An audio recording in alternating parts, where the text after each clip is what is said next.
Captain Elena Rodriguez adjusted her uniform in the pre-dawn darkness of December 24th. At 39 years old, with 9,000 flight hours, she had flown countless Christmas Eve flights, always feeling the weight of delivering families home for the holidays.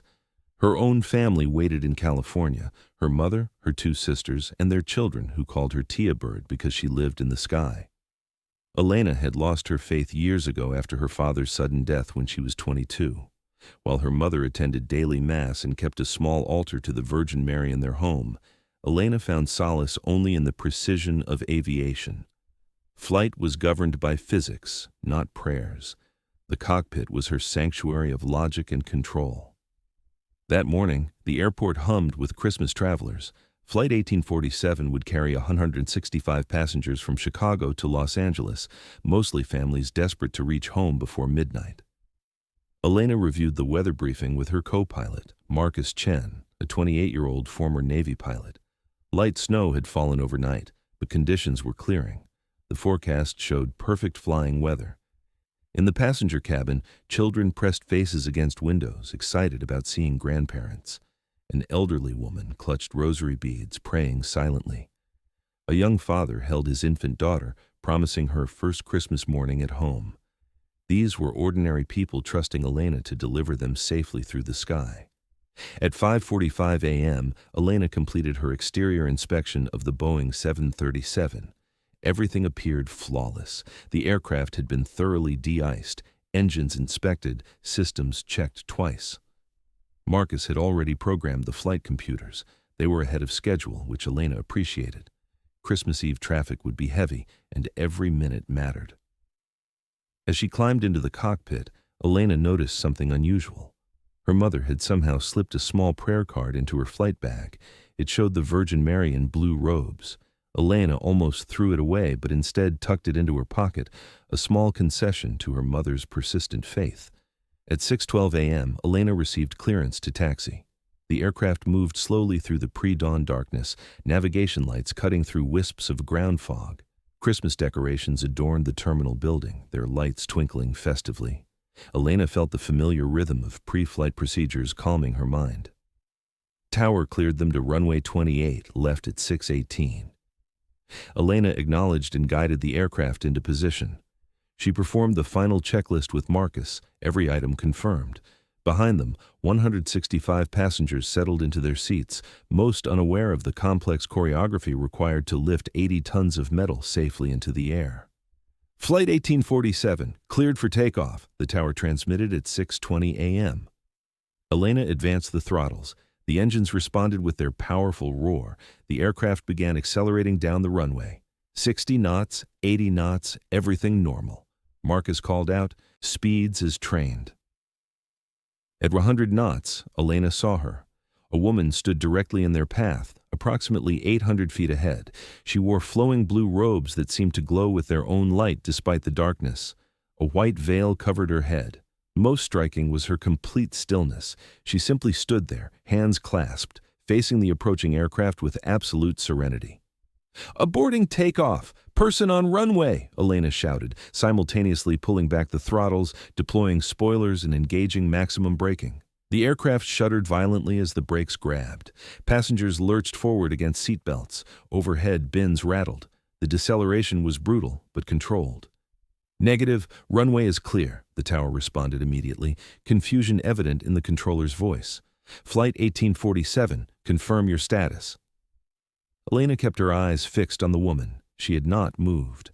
The blue robes remained perfectly still, no wind disturbing them.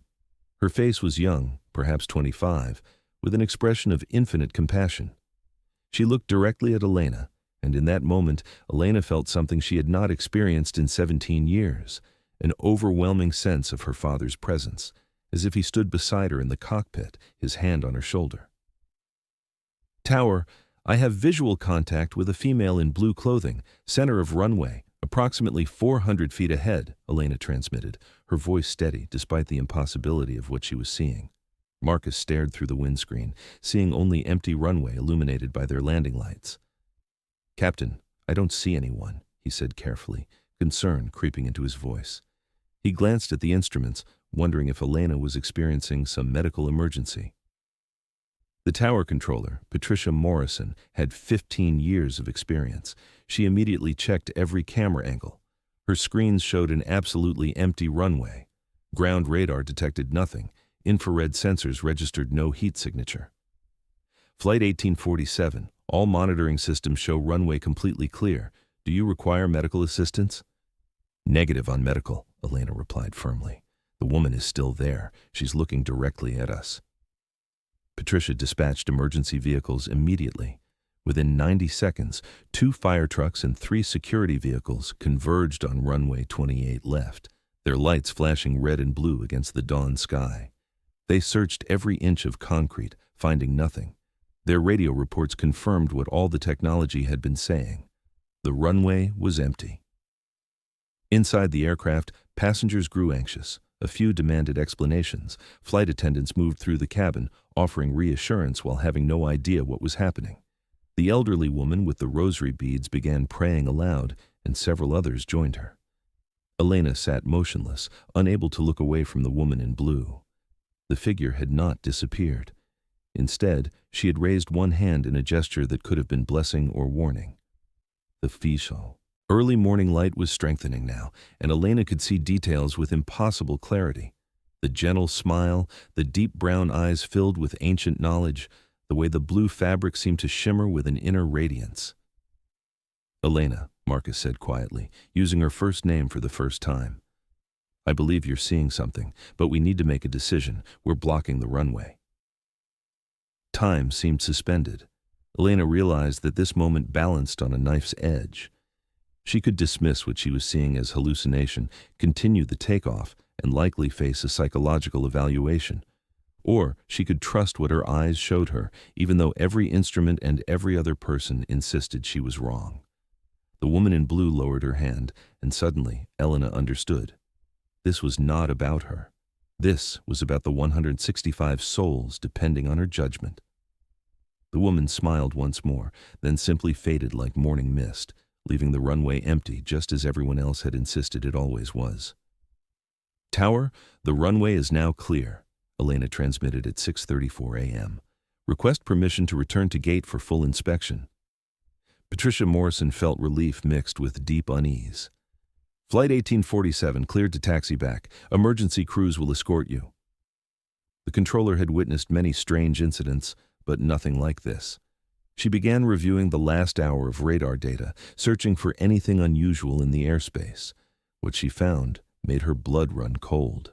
At 6:19 a.m., exactly 1 minute before Flight 1847 received takeoff clearance, a private aircraft had entered controlled airspace without authorization. The Gulfstream jet, later identified as belonging to a corporate executive rushing home for Christmas, had suffered complete radio failure. Flying at 2,000 feet with no transponder signal, it had crossed directly through the departure path of runway 28 left. The tower's attention had been focused on managing the complex Christmas Eve traffic flow. The Gulfstream had been invisible to them, a ghost in their airspace. If Flight 1847 had departed on schedule, the collision would have occurred at approximately 1,500 feet altitude, 43 seconds after wheels